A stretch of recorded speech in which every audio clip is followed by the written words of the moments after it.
8장에 보면 이삭의 두 아들 야곱과 에서가 나오게 되죠. 근데 저는 오늘 이 본문을 통해서 에서라는 사람을 하나님이 성경에 기록하심으로써 오늘 이 시대를 사는 우리에게 에서의 모습을 통해서 신앙인으로 어떤 자세를 갖춰야 할까?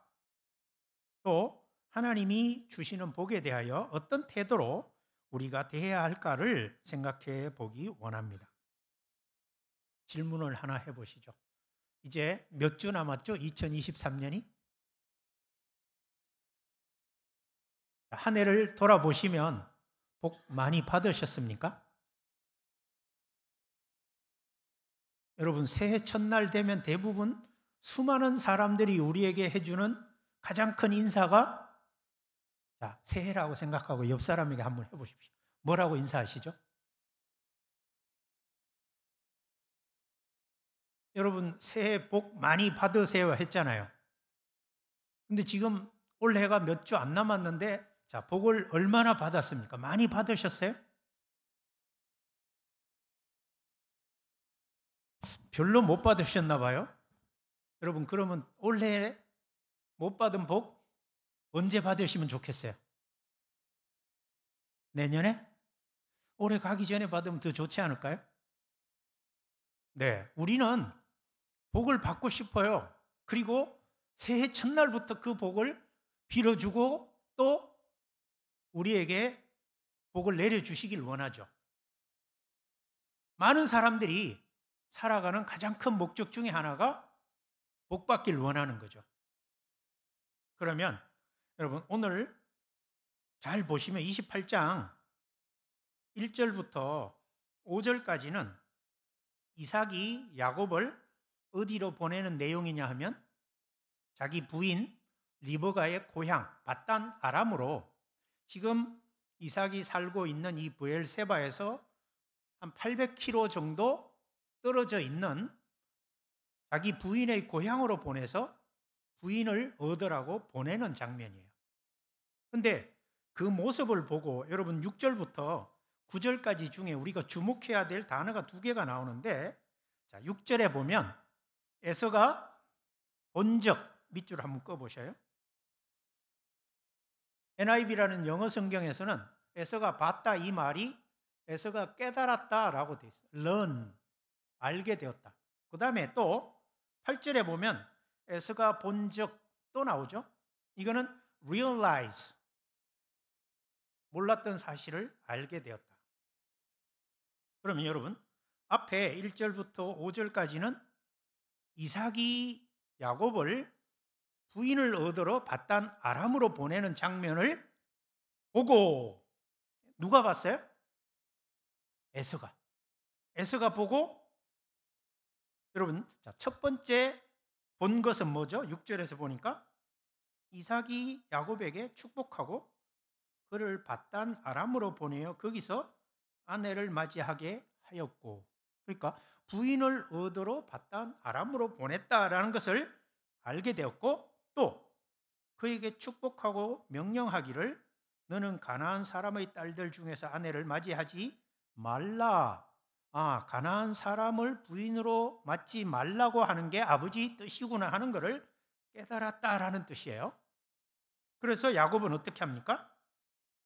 부모의 명을 따라서 밧단 아람으로 갔다라는 거예요. 그리고 에서가 또 깨달은 게 있는데 8절에 에서가 또 깨달았는데 뭘 깨달았어요? 가나안 사람의 딸들이 그의 아버지 이삭을 기쁘게 하지 못하는지라. 지금 이 가나안 사람의 딸들이란 말은 누구를 가리키냐면 에서의 부인을 가리켜요. 이 사건을 이해하기 위해서 앞으로 제가 조금 돌아갈 텐데, 일단은 여러분, 지금 에서는 뭘 흉내를 내고 싶으냐면, 여러분, 이렇게 깨닫고 나서 가나안 자기 부인이 아버지 어머니를 기쁘게 하지 못하니까 9절에 보세요. 어떤 행동을 하는지. 에서가 어떤 선택을 하죠? 이스마엘에게 가서 그 본처들 외에 아브라함의 아들 이스마엘의 딸이요, 느바요세 누이인 마할랏을 아내로 맞이하였더라. 여러분, 에서는 지금 결혼을 한 상태인데 또 결혼을 했다는 거예요. 그러면 우리가 이 본문에 기대어서 판단해 보건대 다시 결혼한 이유, 아브라함의 아들 이스마엘의 딸 느바요스의 누이 마할랏과 결혼한 이유가 뭐예요? 유일한 목적이 결혼 왜 했어요? 예? 제가 설명 다 했는데 아버지를 기쁘게 하겠다. 그러면 왜 에서는 아버지 이삭을 기쁘게 하고 싶어 하는가라는 거죠. 이유가 뭐겠어요? 부인이 둘이나 있어요, 지금. 근데 또 세 번째 부인을 맞았다. 근데 세 번째 부인은 뭐 때문에 맞았다고요? 앞에 두 부인은 자기 마음대로. 여러분, 이 배경을 잠깐 이해하기 위해서 이삭은 지금 야곱을 밧단 아람으로 보내는 것 같지만 사실 이 야곱은 지금 형 에서를 피해서 도망가는 거예요. 죽지 않기 위해서. 그럼 앞에 무슨 사건이 있었냐? 여러분, 27장에 보면 1절 한번 보시겠어요? 27장 1절.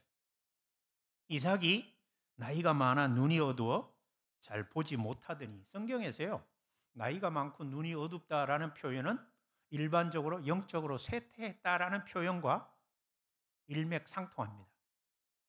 여러분, 이때 이삭이 나이가 많다. 이때가 몇 살이냐면 137살이에요. 이삭의 나이가. 자, 여러분 그 26장 34절에 한번 보세요. 에서가 40세에 헷족속 부에리엘 딸 유딧과 헷족속 엘론의 딸 바스맛을 아내로 맞이하였다. 그러니까 에서는 자기 마음대로 결혼을 함으로 말미암아 어떤 가정에 어려움을 초래했냐면 35절에 보니까 어때요? 그들이 누가? 헷족속의 딸들로 이루어진 며느리 둘이 이 집안에 들어오므로 이 집안 이삭과 리브가, 즉 시아버지와 시어머니가 며느리들 때문에 날마다 속이 썩었다라고 성경이 얘기를 해요. 그러니까 며느리가 잘못 들어온 바람에 신앙 가문이 지금 엉망진창이 되어가는 중이에요. 여러분, 이때가 이삭이 몇 살에 혹시 결혼했는지 아세요? 이삭이. 여러분, 이삭은 40살에 결혼을 했습니다. 근데 오늘 보니까 에서도 몇 살에 결혼합니까? 40살에 결혼하죠. 아버지가 결혼한 해에 장자가 결혼을 해요. 근데 이삭이 리브가와 결혼을 하고 나서 아이를 못 낳았어요. 몇 년이나 못 낳은지 아세요? 20년 동안. 즉 리브가와 결혼을 했는데 20년간 리브가가 아기를 낳지 못했어요. 그동안 이삭은 뭐 했을까요? 성경에 보니까 기도했다라고 나와요. 몇 년? 20년을. 그래서 태어난 애가 누구예요? 여기 지금 에서와 야곱인 거예요. 여러분, 20년이나 아이를 낳지 못했던 리브가가 갑자기 진통이 너무 심해가지고 이거는 아이가 하나가 아닌 것 같은데 라고 해서 걱정이 돼서 남편의 기도의 힘을 빌어 자기도 하나님 앞에 가서 물어봤어요. 하나님, 이거 어떻게 된 거예요? 그랬더니 하나님이 네 뱃속에 둘이 있다. 근데 작은 애가 큰 애를 섬기는 게 세상 이치라면 나는 큰 애가 작은 애를 섬기게 할 것이다 라고 이야기를 해요. 이거를 로마서 9장에서는 그들이 행위로 말미암지 않고 무슨 선이나 악을 행하지 아니하였음에도 택하심으로 말미암아 되는 하나님의 은혜를 따라 하나님이 누구를 택하셨다? 야곱을 택하셨다라고 얘기해요. 즉 복이라는 관점에서 보면 하나님의 복은 어떻게 복이 흘러가고 어떻게 복을 받냐면 하나님이 택하셨냐 택하시지 않았냐가 복을 받는 기준이에요. 그래서 하나님은 누구에게 복을 주시기로 했어요? 아브라함에게 주셨던 복을 이삭에게 주었고, 이삭의 복을 에서가 아니라, 장자인 에서가 아니라 야곱에게 주기로 하나님이 이미 태어나기도 전에 정해놓으셨다는 거예요. 그렇게 해서 둘이 태어나왔어요. 근데 야곱은 나올 때 형이 나보다 잘난 게 뭐야 하고 내가 먼저 나갈 거야 하고 형 발목을 잡는 바람에 이름이 야곱이 됐어요. 발목 잡은 자. 여러분, 우리도 인생에 발목 잡는 자 만나면 어떻게 됩니까? 행복할까요? 인생에 발목 잡는 자 만나면 인생이 피곤해지고 힘들어지잖아요. 야곱은 다른 사람의 인생을 피곤하게 하고 힘들고 만들고 고통스럽게 만드는 인물로 출생을 했단 말이에요. 에서는 억울하죠. 사실 장자로 태어났는데 발목이 잡혔으니까. 그런 상황에서 지금 여러분 27장에 가면 아까 제가 읽었던 그렇게 에서가 결혼을 40세에 했다면 60세에 태어난 아이들이니까 에서가 나이가 몇 살이에요? 26장 마지막 절은 100살이에요. 근데 137세가 됐어요. 27장 1절에 오면. 근데 이 이삭이 자기도 곧 죽을 것 같은 거예요. 그래서 왜 에서를 불러다가 유언을 하냐 하면 여러분 그 나이가 137세인데 죽으려고 생각하는 이유가 이삭의 형이 있나요? 이삭의 형? 누구죠? 이스마엘이에요. 즉 하나님이 사라를 통해서 낳지 않은 부인의 첩을 통해서 태어난 이스마엘 있죠. 이스마엘이 누구보다 나이가 많냐 하면 이삭보다 나이가 13살 정도 많아요. 근데 그 이스마엘이 몇 살에 죽었냐면 137살에 죽었어요. 25장에 보면. 그러니까 형이 137세에 죽으니까 동생인 이 이삭도 자기가 137세가 되니까 어떤 생각이 들었겠어요? 나도 곧 죽겠구나 해서 이제 27장에 나이가 많아 눈이 어두워졌다. 그래서 누구를 불러요? 자기 맏아들. 여러분 성경을 보면 27장에 들어오면 에서를 계속 맏아들이라고 표현을 해요. 이게 그냥 표현이 아니라 맏아들 에서 이렇게 얘기하는 이유가 세상의 원리는 뭐예요? 아버지가 장자에게 축복을 물려주고 죽는 게 당시 문화요 관행이니까 하나님이 출생할 때 여러분 40년 전에 하나님이 이 에서와 야곱이 태어날 때는 이미 야곱이 에서로부터 성경을 받는다고 얘기했음에도 불구하고 40년 지나서 이삭은 잊어먹었는지 신앙의 퇴보해서 그런지 모르지만 맏아들 에서를 불러 이르되 내 아들아 이제 내가 늙어 어느 날 죽을는지 알지 못하니 그런즉 내 기구 화살통 활을 가지고 들어가서 나를 위하여 사냥하여 내가 즐기는 별미를 만들어 내게로 가져와서 먹게 하여 내가 죽기 전에 내 마음껏 내게 축복하게 하라. 이삭은 뭐 하고 싶어요? 하나님의 뜻과는 상관없이 자기 큰아들에게 축복을 하고 그 축복권을 물려주고 죽고 싶은 거예요. 근데 여러분 재밌지 않습니까?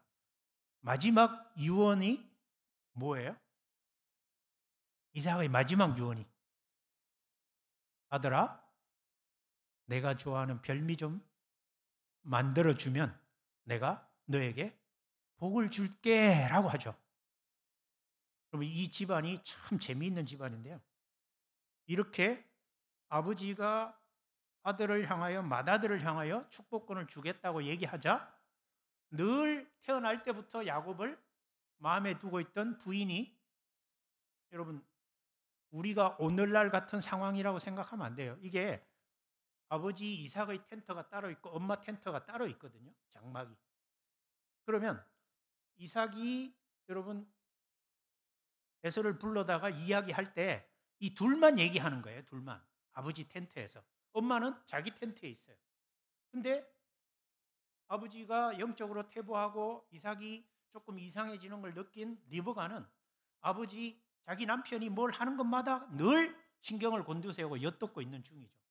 이삭이 아들 에서를 불러서 장막에서 불러들이는 걸 보고 여러분 사람을 보냈지 않겠어요? 지금 에서도 이미 결혼을 해서 자기 텐트가 저쪽 다른 마을에 있단 말이죠. 거기로 사람을 불러서 오라고 해서 왜 에서를 불러들이지? 라는 생각에 가서 엿들었어요. 그랬더니 이런 얘기를 하고 있는 거예요. 그래서 리브가는 어떻게 하는지 보면 자기 아들 태어날 때 하나님이 에서로부터 섬김 받겠다고 한 야곱을 불러서 지금 이러이러 사태가 되었으니 내가 그 에서가 사냥해서 돌아오기 전에 염소로 내가 요리를 해서 너에게 줄 테니 너는 형의 옷을 입고 염소 털로 형처럼 피부를 거칠게 만들어서 아버지한테 들어가라 라고 아들의 복을 위해서 자기가 사랑하는 아들에게 복을 주기 위해서 리브가는 자기 인생 철학을 보이죠. 여러분 에서의 인생 철학은 뭐였냐면 내가 기분이 좋으면 다 좋은 거예요. 나이키 광고 혹시 보셨어요? 나이키 광고가 여러분 대표적인 게 뭐가 있어요? 젊은 청년들 잘 모르시나요? Just do it. Just do it 그러잖아요. 뭐예요? 생각하고 판단하지 말고 그냥 네가 느껴지는 대로 기분 좋은 대로 해. 여러분 누구의 인생 철학이냐면 여기 나오는 이삭의 내가 먹고 기분 좋으면 내 인생 마지막이 맛있는 거 한번 먹고 죽는 거고 그걸로 축복하고 싶어. 리브가는 어떤 인생 철학을 보여요? 수단이 좋으면 다 좋다예요. 아니면 목적이 좋으면 수단은 상관없다예요. 어떤 것 같아요? 여러분 리브가가 지금 굉장히 나쁜 짓을 하고 있습니까? 아니면 하나님 뜻을 이루려고 하고 있습니까? 여러분이 보시기에. 오늘은 저에게 대답 안 하기로 이제 그냥 늘 이렇게 제가 하니까 대답을 좀 해보셔요. 여러분 리브가는 지금 하나님 뜻을 이루려고 합니까? 아니면 자기 꿈을 이루려고 합니까? 하나님 뜻을 이루는 거 아니에요. 그죠? 왜냐하면 지금 하나님이 분명히 야곱에게 복을 주신다고 했는데 왜 아버지는 남편은 저렇게 정신이 없어가지고 자기 좋아하는 별미 먹겠다고 에서를 불러다가 저러고 있는가? 내가 안 나서면 하나님 일 큰일 나겠다. 그래서 뭐예요? 목적이 좋으면 수단도 좋다라는 철학을 지금 리브가는 사용하고 있죠. 그럼 야곱은 어때요? 야곱은 이 복이란 단어를 두고 여러분 세상을 살아가는 인간들의 철학을 얘기하는 거예요. 누구 같은 철학이 있어요? 이삭 같은 철학이 있어요. 내가 좋은 것, 내가 기분 좋으면 도덕이고 윤리고 뭐든지 내가 기분 좋으면 그것이 선이고 그렇게 하는 것은 옳은 일이다. 복을 받기 위해서라면 그것이 어떤 것이든 간에 내가 행복하고 내가 기분 좋으면 뭐를 해도 괜찮다라는 생각이 사람들 가운데 있겠죠. 리브가는 목적이 정당하다면 어떤 수단을 쓰든 간에 그거는 상관없다. 그 목적만 달성된다면 좋은 것이다라는 거예요. 여러분 야곱은 어때요? 뭐라고 얘기하냐면 아버지한테 그런 몸으로 내가 만약에 나가면 형은 털이 많고 거칠고 나는 매끈매끈해서 아버지가 내 피부 만져보면 나 바로 그냥 들통나서 복은커녕 저주받을 텐데요 하고 여러분 자기 방어에 힘쓰고 또 어머니가 그래도 저주는 내가 받을 테니 너는 가서 내가 시키는 대로 해. 수동적 방관자의 철학을 야곱은 보이는 거죠. 그래서 이 복이라는 것을 놓고 아버지의 철학, 어머니의 철학, 아들의 철학. 근데 여러분 에서는 어떤 철학이 있어요? 특별한 철학이 없어요. 아버지가 시키는 대로 하는 중이에요. 그래서 뭐 하러 갔어요? 사냥하러 갔어요. 근데 그 사이에 누가 사고를 쳐요? 리브가하고 야곱이 사고 치는 거예요. 어떤 일이 벌어지죠? 결국은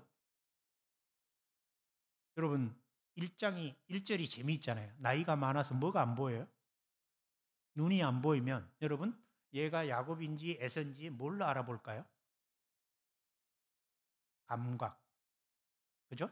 촉각, 또 후각 이런 거겠죠. 시각이 안 되니까. 그래서 그 이삭의 판단 근거가 될 만한 것을 누가 완벽하게 속이려고 합니까? 리브가가 완벽하게 속이기 위해서 어떻게 하죠? 자기가 잡은 염소. 여러분 어린 염소라 털이 그래도 부드러워요.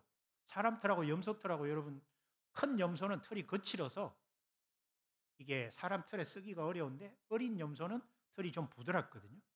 제가 어릴 때 염소를 키워봐서 알아요. 부드러워요.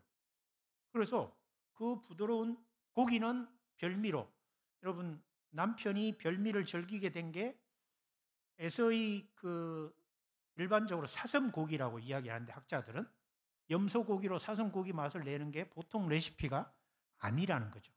그러니까 리버가는 아주 완벽한 레시피를 이미 구상을 하고 있었고 그걸 자주 자기 남편을 위해서 대접을 했었던 것처럼 보여요. 여기 보면 그 고기를 먹고 속았으니까 이거 염소고기인데 못 알아볼 정도로 완벽하게 잡냄새를 제거하고 뭐 온갖 향신료 써서 맛있게 만들었어요. 그리고 들여보내고 피부에는 염소 가죽을 입히고 그 다음에 옷도 누구 옷을 입히냐면 형 옷을 입혔어요. 여러분, 자, 그런 야곱이 들어왔어요. 그랬더니 어떻게 하는지 18절 한번 볼까요? 야곱이 아버지에게 27장 18절이에요. 야곱이 아버지에게 나아가서 내 아버지여 하고 부르니 이르되 내가 여기 있노라. 내 아들아 네가 누구냐? 여러분, 눈이 안 보이니까 아버지 저 왔습니다 하니까 목소리는 누구 같아요? 야곱 같아. 근데 뭐라고 하냐면 야곱이 아버지에게 대답하되 나는, 자, 여러분이 한번 읽어보시겠어요? 아버지의 맏아들 에스로소이다. 아버지께서 내게 명령하신 대로 내가 하였사오니 원하건대 일어나 앉아서 내가 사냥한 고기를 잡수시고 아버지 마음껏 내게 축복하소서. 지금 야곱은 오로지 무엇을 위하여 이런 행동을 하고 있어요? 복 받으려고. 그렇죠? 복 받으려고. 여러분, 만약에 어머니가 야곱에게 이렇게 제안을 했다면 여러분 끊을 수 있는 시간이 있었겠죠. 야곱이 끊을 수가 있었겠죠. 처음부터 한번 볼까요? 그럼 이삭이 큰아들을 불러서 나 별미 먹고 너 축복하고 죽을란다 했을 때 여러분 리브가가 조금 신앙이 있었다면 어떤 행동을 했어야 될까요? 야곱을 불러다 사기를 공모할 게 아니라 어떻게 해줘야 돼요? 여러분 남편이 좀 판단이 흐려졌어. 영적으로 흐려졌어. 부인이 어떻게 해야 돼요? 에휴 바보같이 또 저런 행동하네. 그래 한번 속아봐라 하고 내 계략을 보일 게 아니라 어떻게 하면 되겠어요, 여러분? 이 가정이 이렇게 파국으로 치닫지 않게 하려면 누군가 멈춰야 할 거 아니에요. 어떻게 멈추겠어요? 남편이 그렇게 에서를 내보낼 때 리브가가 들어가서 뭐라고 했어야 돼요? 어떤 절차를 밟으면 돼요? 여보, 지금 뭐 하는 거예요? 당신이 지금 20년간 기도해서 태어난 이 두 아들인데 응? 내가 아들이 없을 때 당신이 그렇게 인내하며 20년간 기도했는데 하나님 그때 뭐라고 하셨어요? 아니 야곱을 하나님의 언약 계승자로 말씀하셨잖아요. 그런데 왜 당신은 저 큰아들에게 하나님의 뜻을 거스르고 언약의 축복을 그리로 넘기려고 하세요? 이거는 하나님께 거역하는 거고 이건 절대 이루어질 수 없는 거예요. 하나님 여보라고 여러분 얘기했어야 되잖아요. 안 했잖아요. 그럼 야곱은 엄마가 이렇게 할 때 뭐라고 해야 돼요? 어떻게 하면 좋아요? 여러분 이게 오늘 우리 자녀 교육과 남편과 부부관계의 신앙 모습일 수도 있어요. 엄마 아빠가 시원찮게 살면 누구라도 좀 똑똑해야 그 가정이 살아나요? 엄마 아빠 신앙이 시원찮을 때 누가 그 가정을 건져야 돼요? 우리 청년들 뭐라고 해야 돼요? 엄마. 하나님이 엄마의 도움이 없으면 하나님이 언약을 못 이루실 분 같아? 하나님이 약속하셨으면 엄마가 나서지 않아도 이렇게 하지 않아도 그 복은 나한테 올 거야. 나는 그걸 믿어. 엄마 그렇게 쓸데없는 짓 하지 마. 여러분 했어야 될 거 아니에요. 근데 야곱은 자기만 생각해. 나는 매끈매끈한 사람인데 엄마 나보고 가서 저주 받으라고? 그런 얘기 하지 마세요.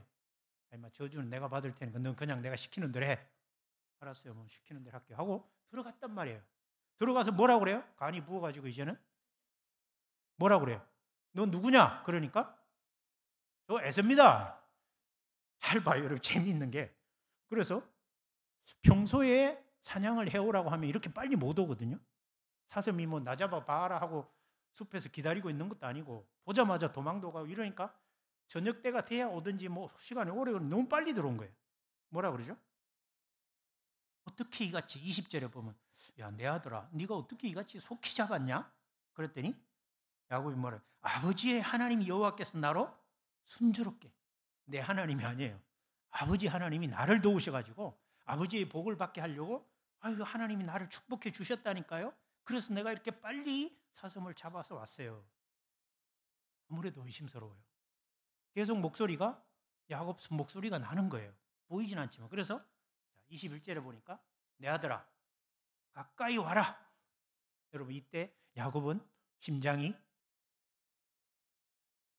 2건 반, 3건 반, 6건이죠. 그렇게 해서 정말 가슴을 졸이고 있는데 과연 내 아들 에서인지 아닌지 내가 뭐예요? 만져볼게. 드디어 매끈매끈한 피부 때문에 걸릴 것을 예상했던 시험 문제가 나왔어요. 근데 이미 어머니가 정답을 여기다 해놨잖아요. 그래서 야곱이 그 아버지 이삭에게 가까이 가니 이삭이 만지며 이르되, 자, 여러분이 한번 해봐요. 이삭이라고 생각하고 여러분이 이 상황을 이삭이라고 생각하고 한번 해보시겠어요? 22절 끝에 만지며 이르되, 성경이 없네요. 네, 기장로님 크게 한번 이삭이라고 생각하시고 좀 그 감정을 넣어가지고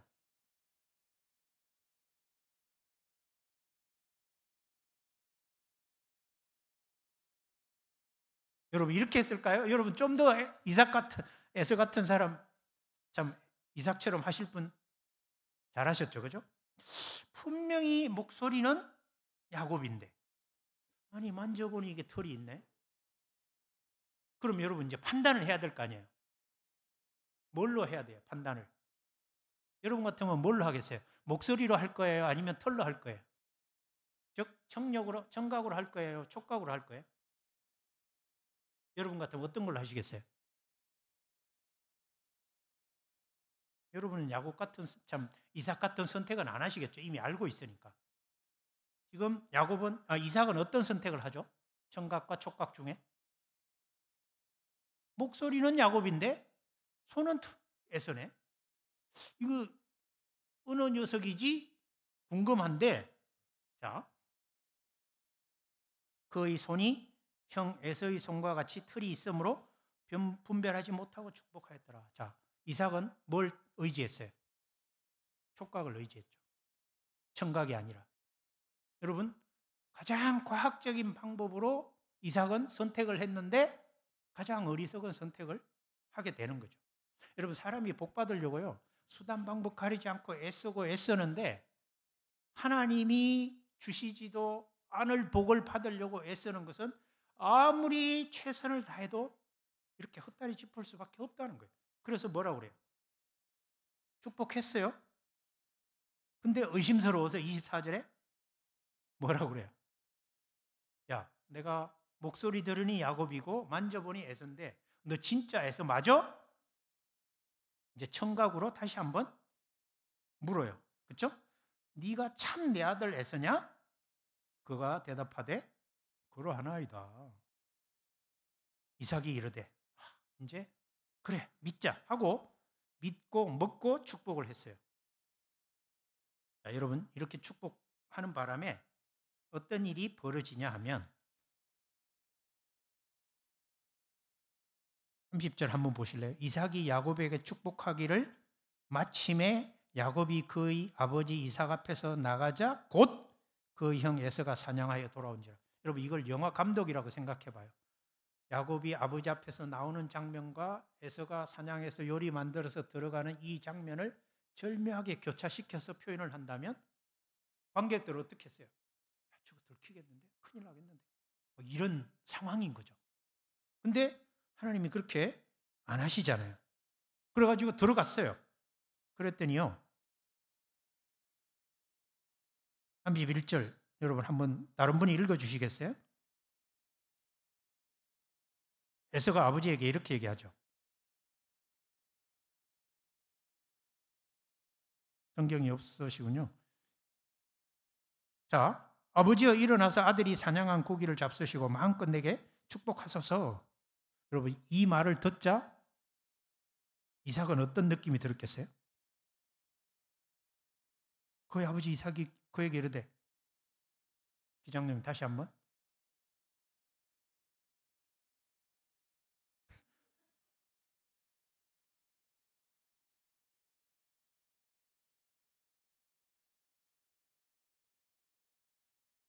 그러자 여러분 어떻게 반응이 나타납니까? 33절에 이삭이 힘이 크게 떨며 이르되 그러면 사냥한 고기를 내게 가져온 자가 누구냐? 네가 오기 전에 내가 다 먹고 그를 위하여 축복하였은즉 그가 반드시 복을 받을 것이니라. 그러자 에서가 아버지 말을 듣고 소리질러 슬피 울며 아버지에게 이르되 내 아버지여 내게 축복하소서 내게도 그리하소서. 이삭이 네 아우가 와서 속여 네 복을 빼앗았도다. 에서가 그 이름을 야곱이라 함이 합당하지 아니하나이까. 그를 나를 속임이 이번이 두 번째니이다. 여러분 전에는 뭐라고 그랬어요? 나의 장자 명분을 빼앗고 이제는 내 복을 빼앗았나이다. 지금 에서 입장에서는 야곱에게 두 번 속임을 당했다고 그래요. 하나는 장자권을 빼앗아 갔고 또 내가 받을 복을 또 뺏겼다라고 얘기하죠. 여러분 이 말이 어폐가 있는 것이 하나님은 아예 에서에게 복 줄 생각이 없었어요. 근데 이삭의 잘못된 판단으로 에서는 여러분 청년 때에 나 배고파 죽겠는데 너 끓인 팥죽 좀 한 그릇 줘 하니까 형 장자권 나한테 팔어. 내가 죽게 생겼는데 그까지 장자권이 뭐 중요하다고 하고 팔아버렸어요. 그리고 지금 여기 와서 뭐라고 그래? 뺏겼다고 그러잖아요. 자기가 장자권을 소홀히 여겨서 그 장자권이 내게 무슨 복이 될 거냐라고 하다가 정말 복이 될 것 같은 상황에서 그게 필요하니까 뭐라고 그래요? 자기의 자원하여 판 것은 빼앗겼다고 하고 이번에도 여러분 빼앗겼다고 하잖아요. 하나님이 에서에게는 줄 복도 없는데 빼앗겼다라고 얘기해요. 그래서 여러분 뭐라고 얘기하냐면 40절 맏아들 41절을 보면 그의 아버지가 야곱에게 축복한 그 축복으로 말미암아 에서가 어떻게 합니까? 야곱을 미워하여 심중에 이르기를 아버지를 곡할 때가 가까운서쯤 내가 내 아우 야곱을 죽이리라.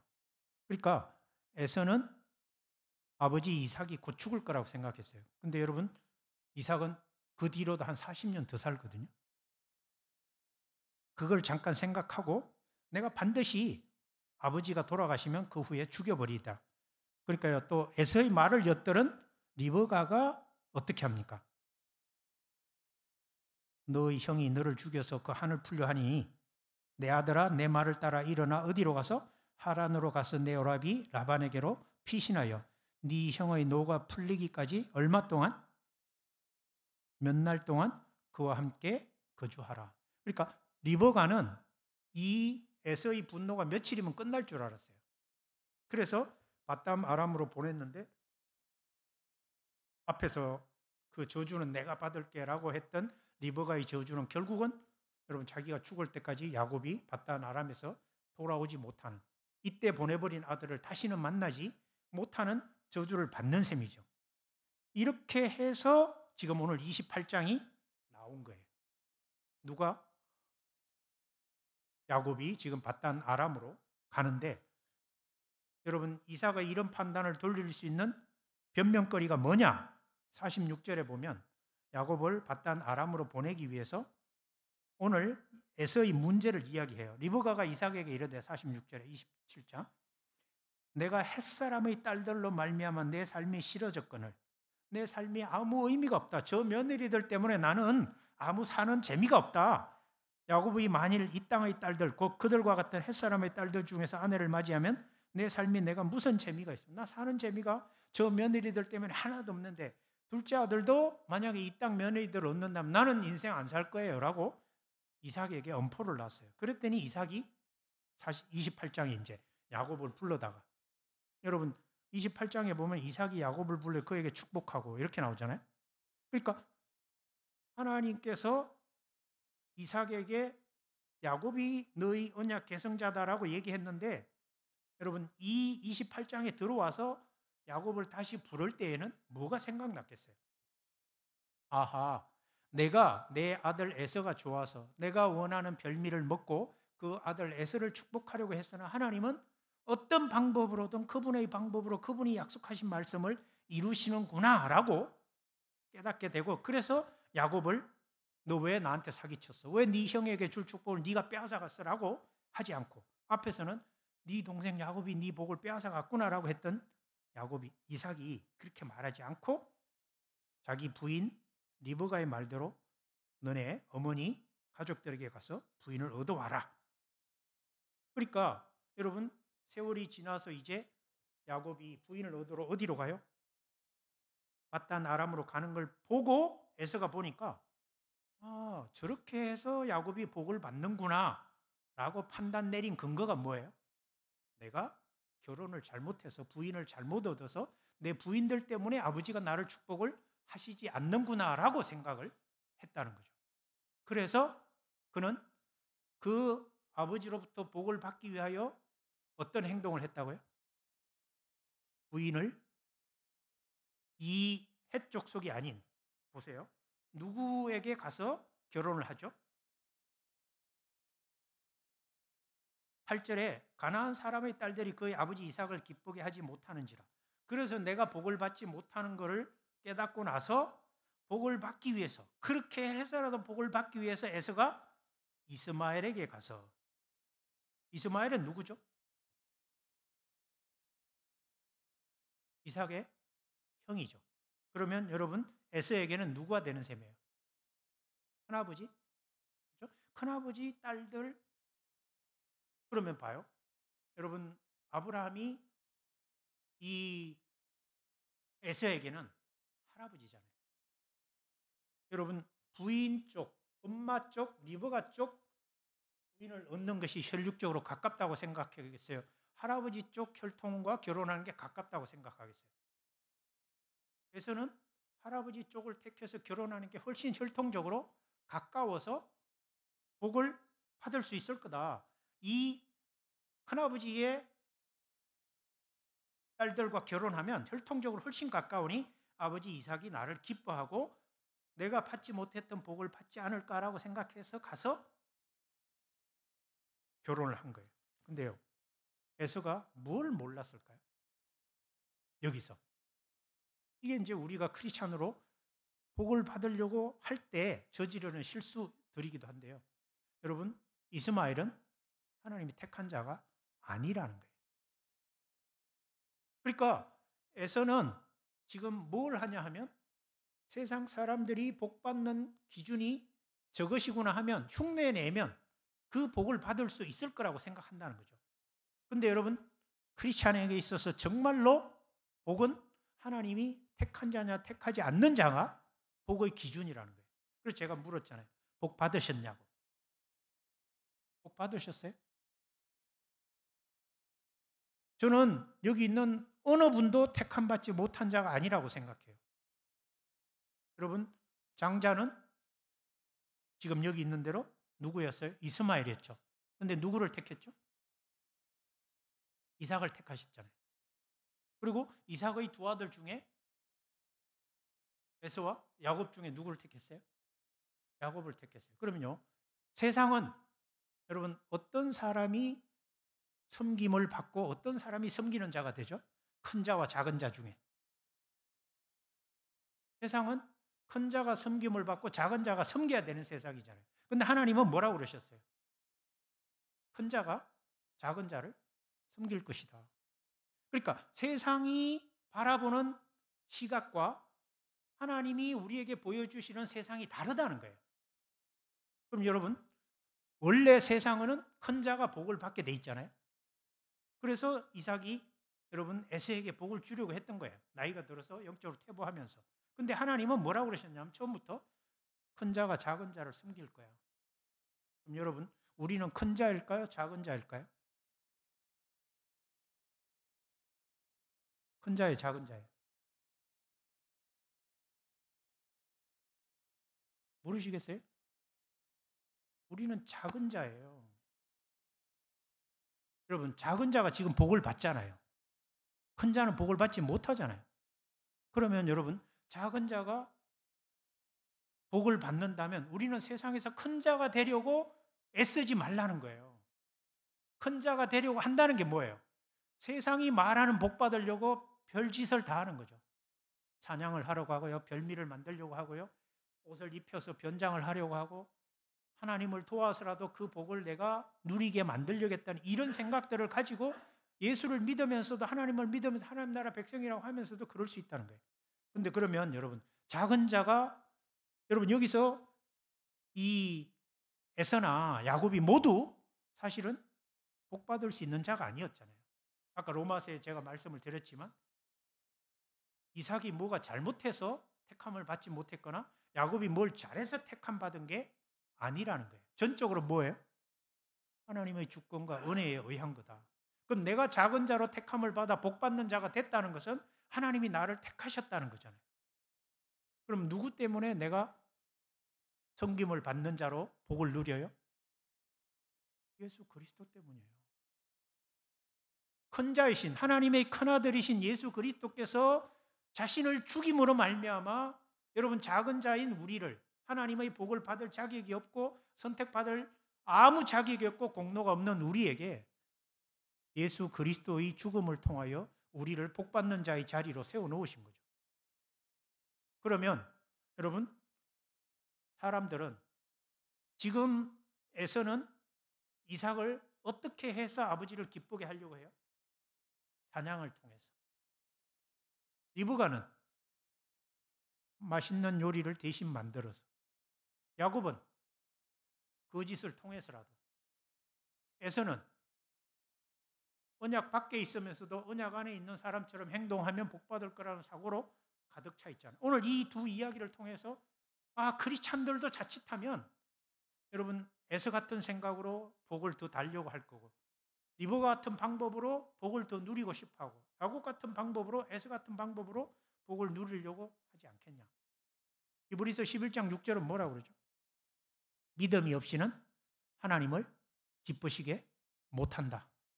그러면 우리가 하나님을 기쁘시게 하면 복을 받는다는 생각들이 있어요, 없어요? 여러분 오늘 금요 예배 나오신 이유 중에도 혹시 안 나오면 내가 마음이 찜찜하고 하나님과의 관계가 좀 어그러질 것 같고 나가면 그래도 하나님이 내가 나온 걸 보시고 그 정성을 보시고 믿음을 보시고 뭔가 좀 더 좋은 것을 주시지 않을까? 우리 교회 금요 예배 말고요. 그런 생각으로 여러분 예배 나오고 선교하고 헌신하는 사람들 있지 않겠어요? 하나님을 기쁘시게 하려고. 그러니까 우리는 하나님을 기쁘시게 한다 하면 뭘 행위를 해야 된다라고 생각하는데 성경은 뭐예요? 하나님을 기쁘시게 하는 방법은 딱 한 가지밖에 없다. 뭐? 믿음. 그럼 뭘 믿으라는 얘기겠어요? 그 뒤에 보면 뭐예요? 하나님이 계신다는 것과 하나님이 자기를 찾는 자에게 상 주시는 이심을 믿어야 한다. 그러면 그 하나님이 주시는 상이라는 게 뭐겠어요? 어떤 상? 그게 우리의 복이거든요. 그러면 이거는 사실은 창세기에 나오는 에녹을 가리키는 말이에요. 11장 6절은. 에녹은 어떤 사람이에요? 죽음을 보지 않고 하나님과 동행하다가 바로 하나님께로 간 사람이잖아요. 그럼 크리스찬의 최대의 복은 뭐냐 하면 여러분 이미 하나님으로부터 예수 그리스도를 통하여 하나님 나라를 받았고 그래서 로마서 8장 32절 한번 보실까요? 뭐라고 얘기합니까? 로마서 8장 32절에 보면 자 찾으신 분 한번 읽어주시겠어요?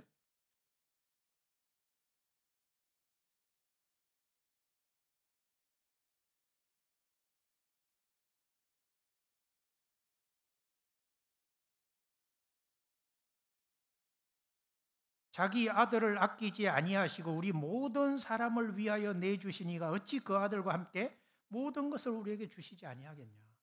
여러분 하나님이 우리에게 주실 수 있는 최고의 복은 예수 그리스도 자기 아들이에요.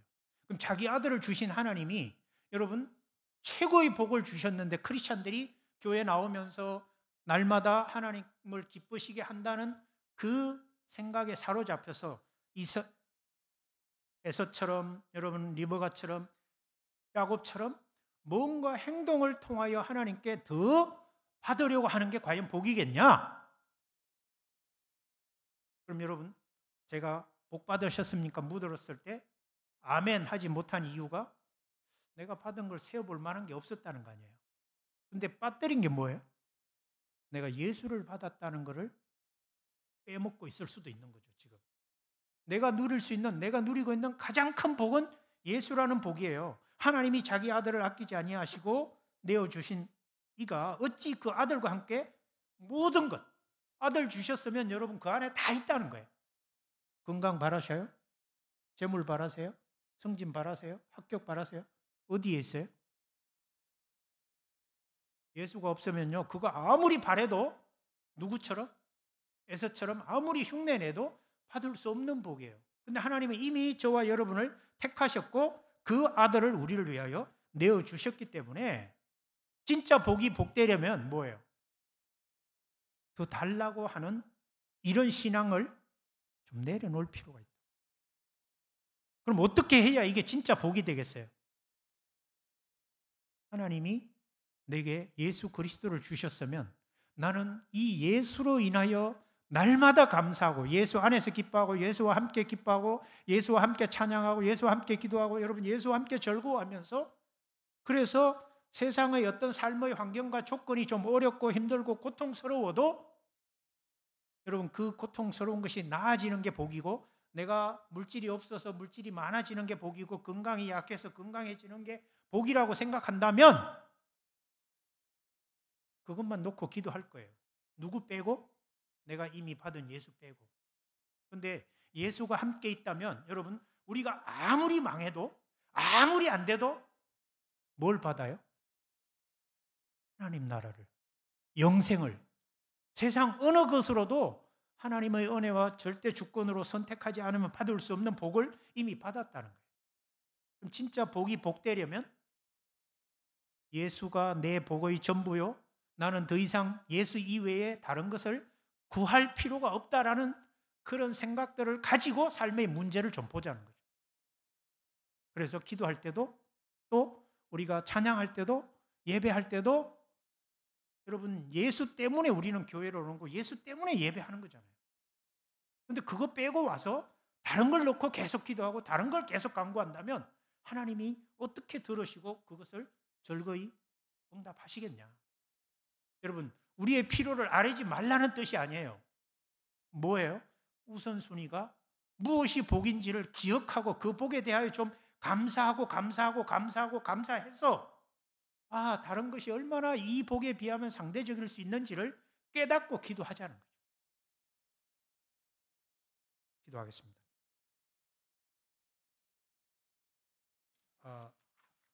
찬송가를 제가 하나 했는데요.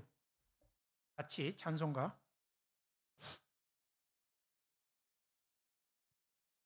받은 복을 세워보아라. 세상 모든 풍파 한번 같이 찬송하고 기도하도록 하겠습니다.